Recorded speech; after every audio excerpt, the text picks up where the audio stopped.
Hello guys, പുതിയൊരു വീഡിയോയിലേക്ക് സ്വാഗതം. ഞാനിപ്പോൾ നിൽക്കുന്നത് ഫോർട്ട് കൊച്ചിയിലാണ്. മഴക്കാലമൊക്കെ പിടിച്ചിട്ട് ഫോർട്ട് കൊച്ചിയൊക്കെ കാണാൻ വേണ്ടിയിട്ട് വന്നതാണ്. അപ്പോൾ ഇന്ന് വന്ന സമയം അധികം മഴയില്ല.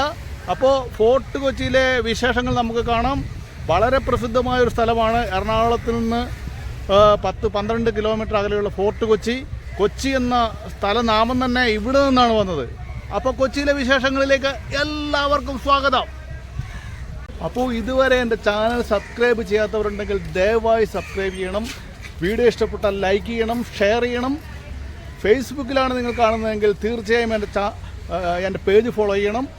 അടുത്തുള്ള നെഹ്റു പാർക്കിൽ കൂടെ ഞാനിങ്ങനെ നടക്കുകയാണ്. ഫോർട്ട് കൊച്ചിയെ സംബന്ധിച്ചിടത്തോളം നിരവധി മനോഹരമായ കാഴ്ചകളുള്ള ഒരു സ്ഥലമാണ് ഫോർട്ട് കൊച്ചി.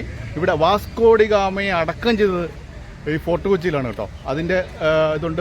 വാസ്കോ ഡി ഗാമയുടെ ശവത്തിൻ്റെ ബാക്കി ഭാഗങ്ങളൊക്കെ അവർ പോർച്ചുഗീസിലേക്ക് കൊണ്ടുപോയി എങ്കിലും ആ ഭാഗം ഇപ്പോഴും വളരെ പവിത്രതയോടുകൂടി കാത്തു സൂക്ഷിക്കുന്നുണ്ട്. 1500കളിൽ പണിത പ്രസിദ്ധമായിട്ടുള്ള ഒരു ബസിലിക്ക, ക്രിസ്ത്യൻ പള്ളി ഫോർട്ട് കൊച്ചിയിൽ സ്ഥിതി ചെയ്യുന്നുണ്ട്. അതുമാത്രമല്ല, ഈ ഫോർട്ട് കൊച്ചിയിൽ ഈ പുതിയ വർഷം പിറക്കുന്ന സമയത്ത് ഈ പപ്പാഞ്ഞീനെയൊക്കെ കത്തിക്കുന്ന ഒരു പ്രത്യേക ആഘോഷ പരിപാടി ഈ ഫോർട്ട് കൊച്ചിയിലാണ് നടക്കുന്നത്. ഫോർട്ട് കൊച്ചിയിൽ വന്നാൽ വളരെയധികം മനോഹരമായി കാണാൻ കഴിയുന്ന മറ്റൊരു വിരുന്നാണ് ഈ ചീനവലകളുടെ പ്രളയം.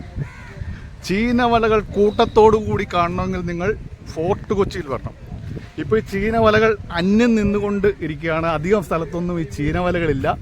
അപ്പോൾ ഈ ചീനവലകളുടെ മനോഹരമായ കാഴ്ചകളൊക്കെ കാണണമെങ്കിൽ ഈ ഫോർട്ട് കൊച്ചിയിൽ വന്നാൽ മതി. അവർക്ക് കുറച്ച് പൈസ കൊടുക്കുകയാണെങ്കിൽ അവർ ഈ ചീനവല നമ്മൾക്ക് വേണ്ടിയിട്ട് താത്തിക്കഴിഞ്ഞിട്ട് അതിൽ കിട്ടുന്ന മീൻ നമുക്ക് കൊണ്ടുപോവുകയും ചെയ്യാം കേട്ടോ. അപ്പോൾ ചീനവല അങ്ങനെ താഴ്ത്തുന്ന കാഴ്ചയാണ് നമ്മൾ കണ്ടുകൊണ്ടിരിക്കുന്നത്. ഇതാ കണ്ടോ, ചീനവല ആൾക്കാർ ആവശ്യപ്പെട്ടു എന്ന് എനിക്ക് തോന്നുന്നത്. 2 ആളുകൾ അവിടെ നിൽക്കുന്നുണ്ട്. അവരാവശ്യപ്പെട്ടിട്ടാണോ അറിയില്ല. ചീനവല താഴ്ത്തുന്നുണ്ട്. ചീനവല താഴ്ത്തുന്നതിൻ്റെ ദർശനങ്ങളാണ് നമ്മൾ ഈ കാണുന്നത് കേട്ടോ. കല്ലൊക്കെ ഇങ്ങനെ കെട്ടിത്തൂക്കിയിട്ടുണ്ട്. പിന്നെ യന്ത്രത്തിൻ്റെയൊക്കെ സഹായത്തോടു കൂടി ആളുകൾ വലിച്ചിട്ടൊക്കെയാണ് ഈ ചീനവല താത്തുന്നത്. ഇപ്പോൾ നേരെ ഇപ്പുറത്തെ ചീനവലയും പതുക്കെ താത്തുവാണ്. ഇത് കുറച്ച് നേരം ഇടവിട്ടിങ്ങനെ താത്തുമെന്ന് എനിക്ക് തോന്നുന്നത്. ഇതാ അപ്പുറം ഈ ചീനവല താത്തുന്ന രീതികളൊക്കെ കണ്ടു നോക്കി. നമ്മൾ യന്ത്ര സംവിധാനത്തോടു കൂടി താത്തുന്നതുകൊണ്ട്, അല്ലാതെ പരമ്പരാഗതമായി ഇങ്ങനെ കല്ലൊക്കെ കെട്ടിത്തൂക്കിയിട്ടിട്ടും താത്തുന്നുണ്ട്. ഇതാ ചീനവല എൻ്റെ പുറകിൽ നിന്നപ്പം നമ്മൾ നേരത്തെ കണ്ട ചീനവല അവർ പൊന്തിക്കുകയാണ്. വല്ല മീനും ഉണ്ടോ നമുക്ക് നോക്കാം, കുടുങ്ങിയിട്ടുണ്ടോ എന്ന് നോക്കാമല്ലോ. കുറേ കൊക്കുകൾ അതിൻ്റെ അകത്തുണ്ട്. വല്ലതും കിട്ടിയോ നോക്കാം. ഒന്നുമില്ല എന്ന് തോന്നുന്നു. കാര്യമൊന്നുമില്ല ഗൈസ്, ഒന്നുമില്ല. ആകെ 4 പരളം കണ്ടുണ്ട്. അവരെത്രയാണോ പൈസ കൊടുത്തതെന്ന് അറിയില്ല ഇത് താത്താൻ വേണ്ടിയിട്ട്. ഇപ്പം ആ മീനുകൾ അവർക്ക് കൊടുക്കും. എല്ലാം കൂടെ കൂടിയിട്ട് ഒരു 250 ഗ്രാമുണ്ട് ഗായ്സ്. അപ്പോൾ ഫോർട്ട് കൊച്ചിയിലെ ദൃശ്യങ്ങളൊക്കെ കണ്ടുകൊണ്ട് ചീനവലക്കരികിൽ നിന്ന് ഇനി അടുത്തതായി നമ്മൾ പോകാൻ പോകുന്നത്, എനിക്ക് തോന്നുന്നത് അടുത്ത സ്ഥലം എന്ന് പറയുന്നത് വാസ്കോ ഡി ഗാമയെ മറവ് ചെയ്ത സ്ഥലമാണ്. മറവ് ചെയ്ത സ്ഥലം അദ്ദേഹത്തിൻ്റെ യഥാർത്ഥത്തിൽ ബോഡി അവിടെ ഇല്ല. ബോഡി പോർച്ചുഗലിലേക്ക് അവർ പിന്നീട് കൊണ്ടുപോയി. ആദ്യകാലത്ത് വാസ്കോ ഡി ഗാമയെ അവിടെ മറവ് ചെയ്തിരുന്നു. അപ്പോൾ ആ സ്പോട്ട് അവിടെയുണ്ട്. ഫോർട്ട് കൊച്ചിയിലെ നടപ്പാതയിലൂടെ ഞാനിങ്ങനെ നടക്കുക കേട്ടോ. നമ്മളെ മറൈൻ ഡ്രൈവിലൊക്കെ പോലെ തന്നെ, പക്ഷെ അത്രയും വൃത്തിയില്ല ഇവിടെ. യഥാർത്ഥത്തിൽ എറണാകുളത്തേക്ക് 1 കിലോമീറ്റർ ഉള്ളൂ. അതായത് ബോട്ടിന് യാത്ര ചെയ്താൽ 1 കിലോമീറ്റർ മാത്രമേ ഉള്ളൂ എന്നാണ് പറയുന്നത്. അപ്പോൾ ബോട്ട് ഉച്ച സമയത്തൊക്കെ കുറവാണ്. അതുകൊണ്ട് ബസ്സിന് തന്നെ തിരിച്ചു പോകേണ്ടി വരും. ഇങ്ങോട്ട് വന്നത് ബസ്സിനാണല്ലോ. ഈ നടപ്പാതയിലൂടെ ഇങ്ങനെ നടക്കാൻ വളരെ രസകരമാണ് കേട്ടോ. മനോഹരമായിട്ടുള്ള കടലിൻ്റെ കാഴ്ച. അങ്ങ് ദൂരെ ബോൾഗാട്ടി ദ്വീപിൽ മനോഹരമായ കാഴ്ചകൾ വേറെ. 100 കണക്കിന് സിനിമകളുടെ ലൊക്കേഷനായിരുന്ന സ്ഥലമാണ് ഈ പറയുന്ന.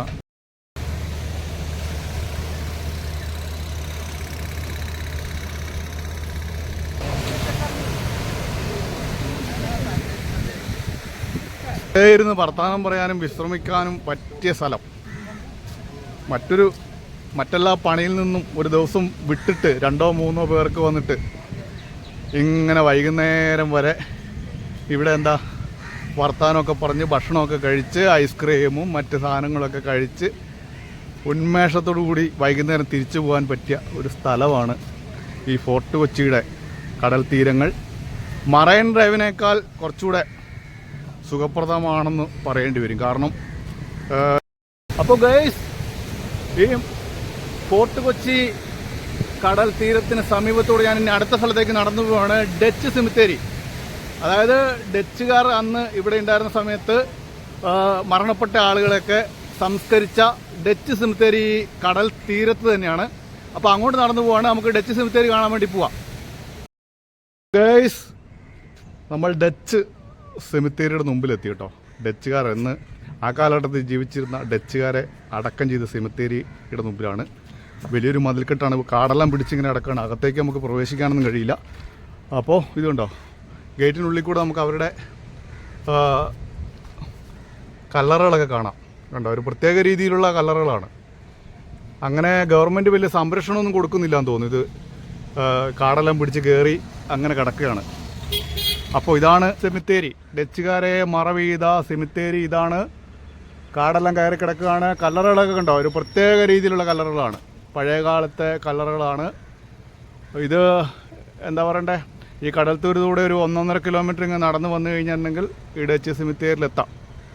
സെമിത്തേരിയുടെ മുമ്പിലാണുള്ളത്. ഈ ഡച്ച് സെമിത്തേരിൻ്റെ ഈ റോഡ് കുറച്ചുകൂടി മുമ്പോട്ട് പോയി കഴിഞ്ഞാൽ INS ദ്രോണാചാര്യ എന്ന് പറയുന്നത് ഇന്ത്യയുടെ എന്താ പറയണ്ടേ പടക്കപ്പലായിട്ടുള്ള INS ദ്രോണാചാര്യ നമ്മുടെ ഈ ഫോർട്ട് കൊച്ചിയുടെ കടൽ തീരത്ത് നങ്കൂരമിട്ടിട്ടുണ്ട്. ഇന്ത്യയുടെ സുരക്ഷയ്ക്ക് വേണ്ടിയിട്ട് ഈ ഫോർട്ട് കൊച്ചിയുടെ തീരത്താണ് INS ദ്രോണാചാര്യ നങ്കൂരമിട്ടിരിക്കുന്നത്. പക്ഷെ അങ്ങോട്ട് പോകാൻ പറ്റില്ല. അപ്പോൾ അതുകൊണ്ട് ഈ സംഭവങ്ങളൊക്കെ കാണാൻ പറ്റും കേട്ടോ. INS ദ്രോണാചാര്യയെ ചില സമയത്ത് അടുത്ത് കാണാൻ പറ്റും. ഭാരത പുരാവസ്തു വകുപ്പിൻ്റെ കീഴിലുള്ളൊരു പള്ളി കാണാം നമുക്ക് ഈ ഫോർട്ട് കൊച്ചിയിൽ. പള്ളിയുടെ പേര് നമുക്ക് വായിക്കാം. Saint Francis CSI church. മാത്രമല്ല പുരാതനമായ ഈ പള്ളിക്ക് മറ്റൊരു പ്രത്യേകത കൂടിയുണ്ട്. വാസ്കോഡിഗാമയെ മറവ് ചെയ്ത പള്ളിയാണ്. ഈ പള്ളിക്കകത്താണ് വാസ്കോഡിഗാമയെ മറവ് ചെയ്തത്. പിന്നീട് അദ്ദേഹത്തിൻ്റെ ഭൗതിക അവശിഷ്ടങ്ങളൊക്കെ അദ്ദേഹത്തിൻ്റെ മകൻ പോർച്ചുഗലിലേക്ക് തന്നെ കൊണ്ടുപോയി കുറച്ച് വർഷങ്ങൾക്ക് ശേഷം. എങ്കിലും ആദ്യഘട്ടത്തിൽ ഈ ഫോർട്ട് കൊച്ചിയിലെ ഈ പള്ളിയിലാണ് വാസ്കോഡിഗാമയെ മറവ് ചെയ്തത് കേട്ടോ. അപ്പോൾ ചരിത്രാന്വേഷികളായിട്ടുള്ള ആളുകൾക്ക് വാസ്കോഡിഗാമയുടെ ശവകുടീരം അല്ലെ ബോഡി മറവ് ചെയ്ത സ്ഥലം തീർച്ചയായും ഈ ഫോർട്ട് കൊച്ചിയിൽ വന്നാൽ കാണാൻ പറ്റും. ഒരു ഉൾവശത്തേക്കൊന്ന് പോവാം.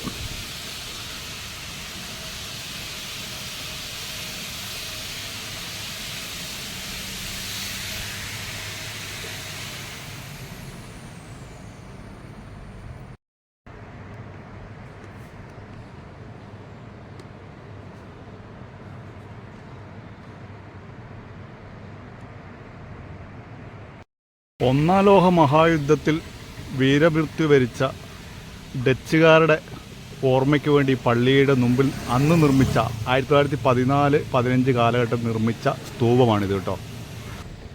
ഈ ഫോർട്ട് കൊച്ചിയിലെ തെരുവുകളിലൂടെ ഇങ്ങനെ നടക്കാൻ വളരെ രസകരമാണ് കേട്ടോ.